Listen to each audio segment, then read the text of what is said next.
ক্রিকেটের সাথে কেমন শত্রুতা! রাতের আঁধারে পরিকল্পিতভাবে শেষ করে দেওয়া হলো উইকেট।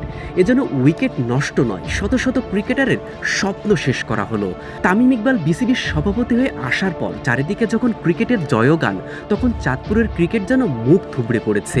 কেউ দেখার নেই, কেউ কিছু বলারও নেই। কে বা কারা ক্রিকেট শেষ করার জন্য নীল নকশা করছে, সেই প্রশ্ন থেকেই যাচ্ছে। দীর্ঘ ৪ বছর চাঁদপুরে কোনো ক্রিকেট টুর্নামেন্ট হয় না।